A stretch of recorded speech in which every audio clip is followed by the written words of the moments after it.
Olá, sexta-feira, 4 de julho de 2025, e esta é a nossa terceira edição do dia. Hoje, o foco é um tema que, olha, mexe com o bolso e com a sensação de justiça de muita gente no Brasil. É porque quem ganha milhões parece pagar proporcionalmente menos impostos do que trabalhadores comuns.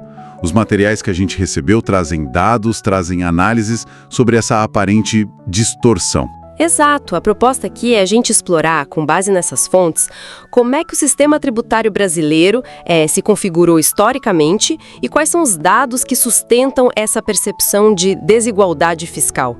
Vamos tentar entender os mecanismos, né? Os números por trás dessa discussão toda. E o ponto de partida dos materiais é forte. Enquanto muitos estão aí apertando os cintos com impostos, os super ricos parecem, assim, menos afetados. Dados que foram citados indicam que eles contribuem proporcionalmente menos que, sei lá, professores ou técnicos de enfermagem. A tentativa recente de mudar isso, acabou expondo um conflito, uma espécie de guerra de classe silenciosa, como foi colocado. As fontes descrevem isso como um sistema que foi construído pela elite econômica e política para se proteger, né? Acabando por penalizar mais os trabalhadores e os mais pobres. Não é apresentado como mera retórica. Não. Mas como a descrição de uma estrutura desigual que, sempre existiu. Só que agora, com mais visibilidade, parece que causa um incômodo maior. E os números são impressionantes mesmo. Uma das fontes, o Instituto Justiça Fiscal, aponta mais de 860 bilhões reais anuais. Isso em isenções, desonerações, subsídios. Sim, são os chamados gastos tributários, né? E que, na maior parte, beneficiam os setores mais ricos. Exato. Exemplos citados incluem fundos exclusivos, heranças milionárias e um ponto que sempre volta, né? Lucros e dividendos isentos desde 95. Desde 1995. Essa é uma peça-chave.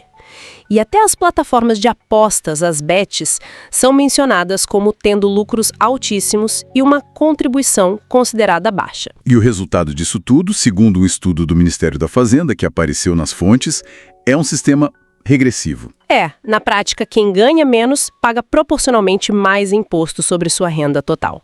Os 10% mais ricos concentram mais de 60% da renda do país. 60%. Mas pagam uma alíquota efetiva de imposto menor que muitas profissões de renda média. Isso é a definição de regressividade. Isso dá todo um contexto para a discussão sobre ampliar a isenção do imposto de renda lá na base, né? Exatamente. As fontes argumentam que essa ampliação só seria realmente justa se viesse junto com a taxação do topo.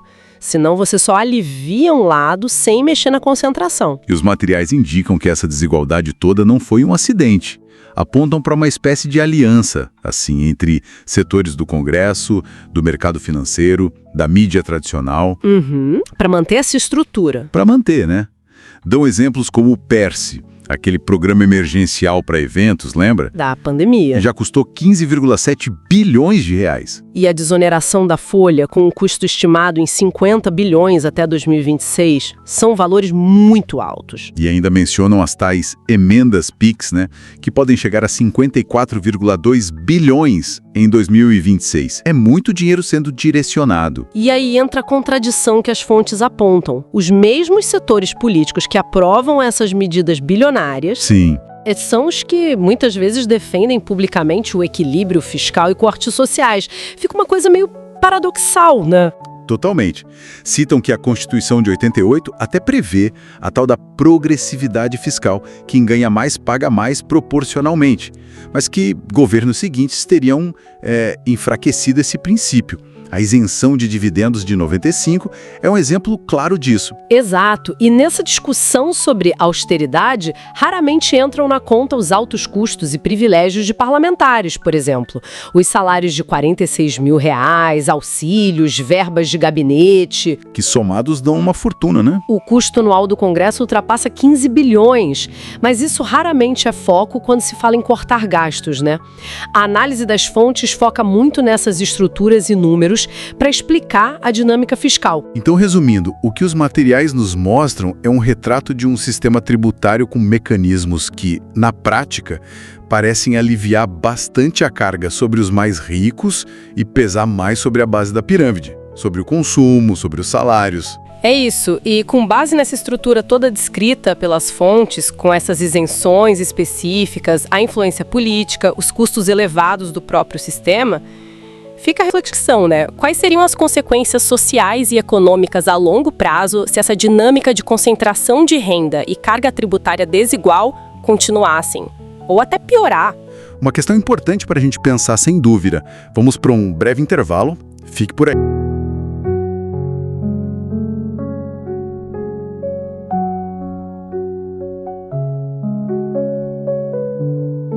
Bem-vindos de volta à nossa edição. Olha, agora a gente vai dar uma olhada em como o governo decidiu enfrentar essa questão da desigualdade tributária aqui no Brasil. E eles foram para cima com campanhas bem diretas, né? Que, assim, viralizaram muito rápido. Exato. A ideia era popularizar o debate. A estratégia foi usar uma linguagem muito acessível, sabe? Quase como uma conversa de bar mesmo. Lembra daquele vídeo do Boteco do Brasa? Lembro sim, ficou famoso. Então, ele mostrava de um jeito simples, quase didático, como tipo, alguém que cumpre um iate paga proporcionalmente menos imposto do que quem compra arroz e feijão. Para deixar bem clara a distorção, né? Exatamente. Jogar luz nisso. E olha, essa abordagem pegou. A campanha Taxação B. Focada nos mais ricos. Isso. Ela explodiu nas redes sociais. E foi além, sabe? Ultrapassou aqueles grupos já politizados e engajou até uma parte da classe média. O Partido dos Trabalhadores chegou a mobilizar centenas de influenciadores digitais para espalhar a mensagem. E a pauta foi parar até no G20, né? Sim, o Brasil defendendo o imposto global sobre super ricos. Teve apoio importante da Oxfam, de economistas como Gabriel Zucman.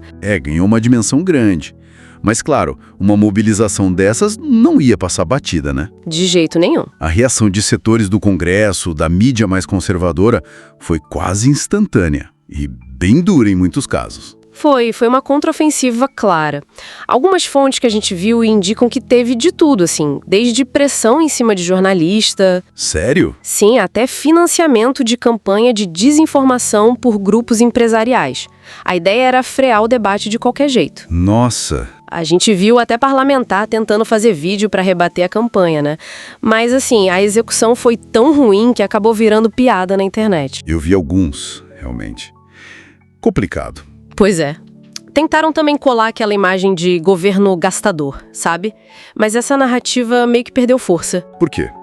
Em parte porque a própria ostentação de alguns críticos lá no Congresso criava um contraste esquisito com esse discurso de austeridade, né? Faz sentido. E tem relatos, olha, de que a intenção de uma ala do Centrão, aquele bloco grande, né, que negocia apoio... Sei, conhecido. Era simplesmente travar qualquer avanço do governo que pudesse gerar popularidade. Pensando já lá na frente, nas eleições. Travar por travar. Entendi. Mas aí tem um contraste curioso, né? Porque enquanto essa briga rolava lá em Brasília, na mídia, a ideia de taxar os mais ricos ganhava um apoio popular, assim, gigante. Gigante é pouco. Pesquisas chegaram a mostrar mais de 90% de aprovação. 90%.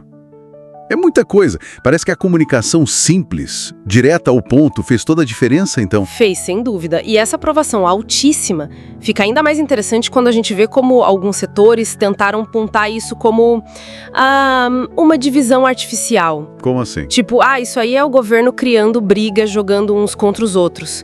Só que isso ignora, né, convenientemente, que a fratura social e econômica no Brasil é histórica. Vem de longe. Vem de longe. Raízes na escravidão, décadas de políticas neoliberais depois. Essa divisão já existe.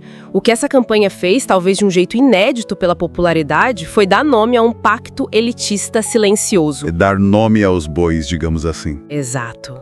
É como se tivessem dito em voz alta o que muita gente sentia, mas não conseguia articular. Quem ganha com essa estrutura desigual?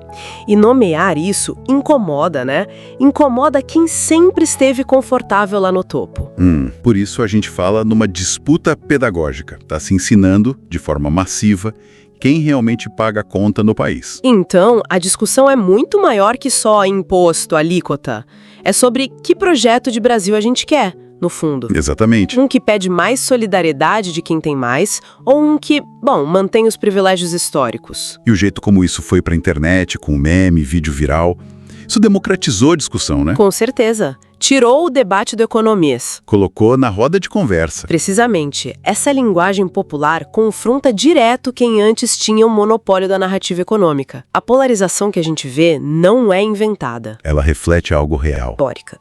O que as fontes sugerem é que qualquer mudança de verdade depende da sociedade continuar pressionando. Pressionando por um novo arranjo, um pacto mais justo. Fica então a reflexão, né? Se essa comunicação popular funcionou tão bem para mobilizar apoio para a justiça fiscal, que outras estruturas de poder poderiam ser questionadas usando estratégias parecidas. É algo para a gente pensar. Olha, para quem quiser se aprofundar mais, os links para as fontes que a gente usou aqui nesta edição e também o acesso a outros artigos estão todos na descrição, tá bom? Foi um prazer ter a companhia de todo mundo nessa edição. Lembrem-se que o podcast está no ar de segunda a sexta, às 7, 12 e 17 e também aos sábados, ao meio-dia. Um grande abraço e até a próxima!